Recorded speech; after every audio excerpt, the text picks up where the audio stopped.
Hi, I'm Chris from Airwindows, and I have a sort of follow-up on Console 7. Today I've got a plugin that is a drop-in replacement for the channel plugin, and it is called, here, let me get this right, it is called Console7Cascade. The reason it's called that is so that it sits in the same place so you remember what it is, and that it is tied to Console 7. And what it does, here I'll fire this up, this has now been readjusted to use the drum controls on console rather than gain trims going in, so this is a more natural raw Console 7 mix.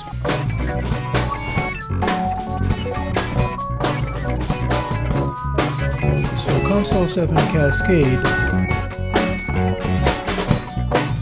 is there. And let me make sure that it's showing oh, actually I can't tell, can I?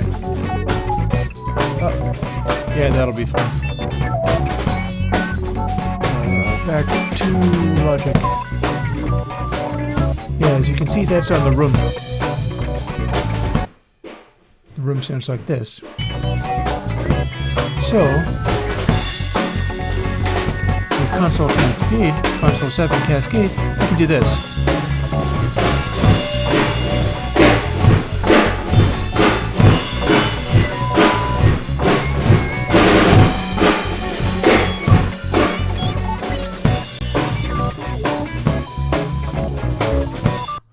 Because this is the Console 7 saturation stage, retaining all of the sound that it has, but it's running through like 5 stages, and each of them has, it's basically using ultrasonic as its filter, and there's a gain stage between each one of them.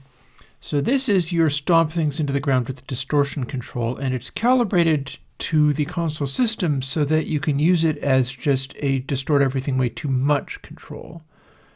For instance, there's a little chord.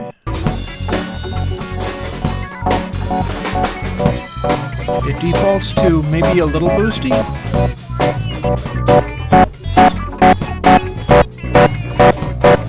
And we can distort it a lot.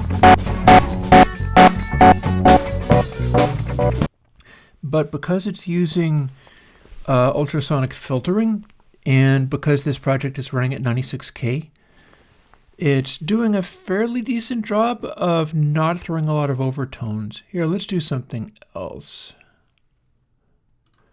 I'll close that for a moment, put that one back, and let's play with like the guitar sound, which is definitely going to have some sounds, and let's hear what that sounds like when we start saturating and distorting Ed.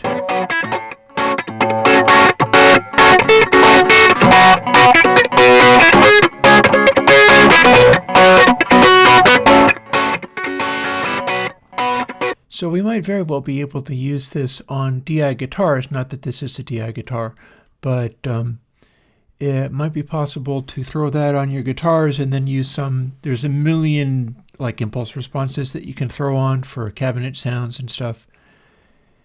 Technically you could use the impulse response for the cabinet sound inside console and see what you got out of that. But point being, this is a way that you can do stuff that might prove interesting. Like, let's listen to what it sounds like on the hat. We've got a drum sound going on. That's not a hat, that's a ride cymbal. And again, we can engage Console7Cascade. It's not wildly different between the one and the other. But then,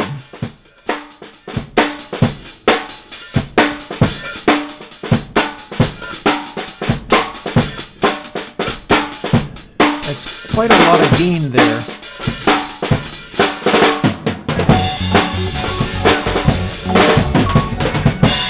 And we can do the same thing with the other channel.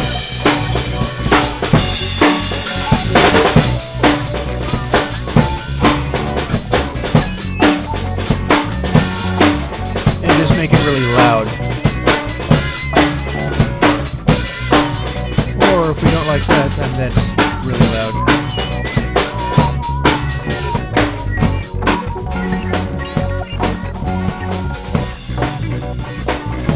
We can do stuff like this, where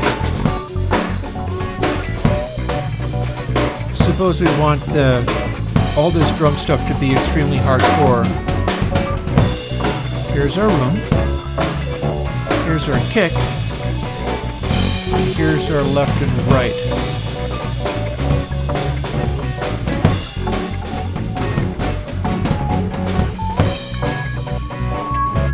So what we've got sitting in here is this stuff as part of the regular mix, and then we start including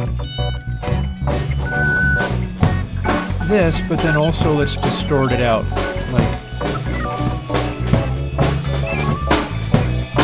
a certain amount of distortion on that. Kick's not big enough, so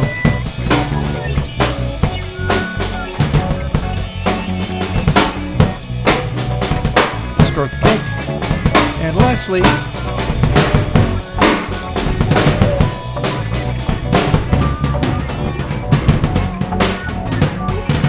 so super intense aggressive drums, or normal drums as recorded.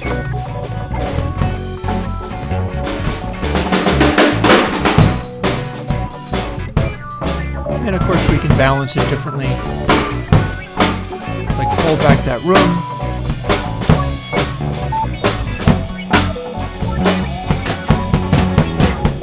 Now we've got extremely intense impacty drums.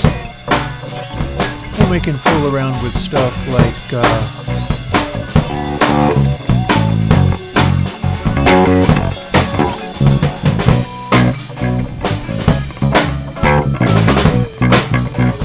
that's the bass amp in there.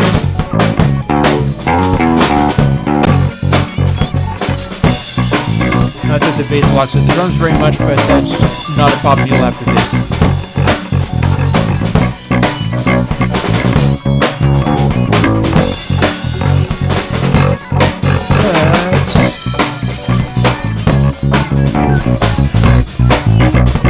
Let's distort the DI as well.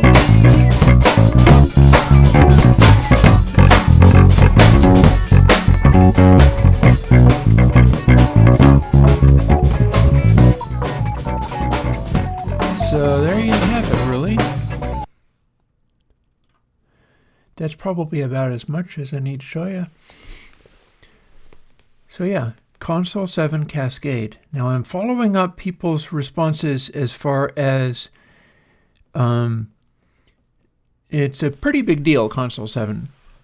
Like, those who already use this are freaking out, going, oh my goodness, this is wonderful. Although there are some challenges, I'm running into some issues as far as some people who are using the newest version of Logic. They're going, when I close the window, the application crashes.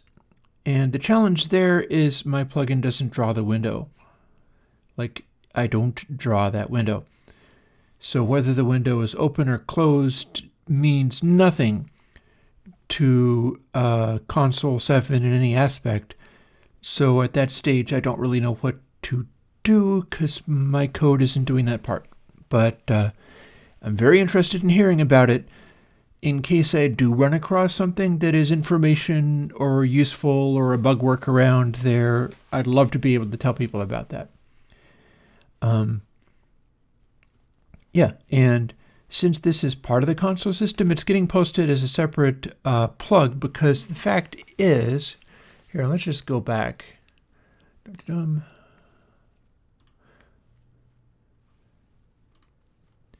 The fact is, if I do this, shut off all the console at once. And let's turn the console thing on for room.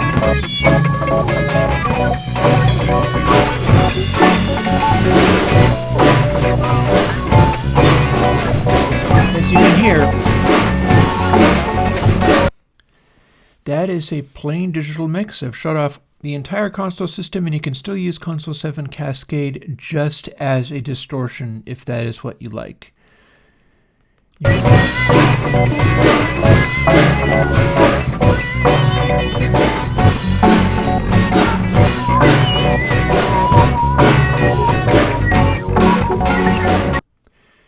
You can do that all day long, and you don't actually have to be using the console system to use this one.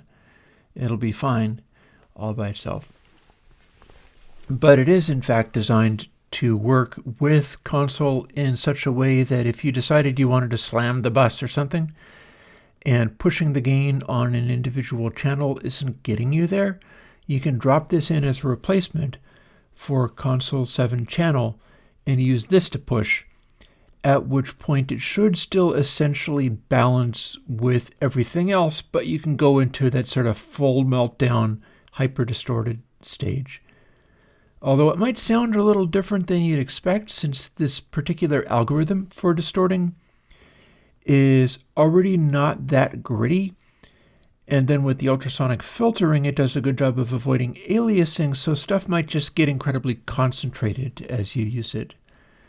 But yeah, this is, use it, try it, see how it works for you, because there's no particular right or wrong way to use this. It's just a very basic tool.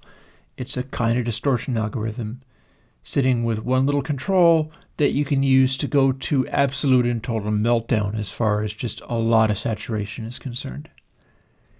I guess if that wasn't enough, you could stack them up, but I'm not going to try that today.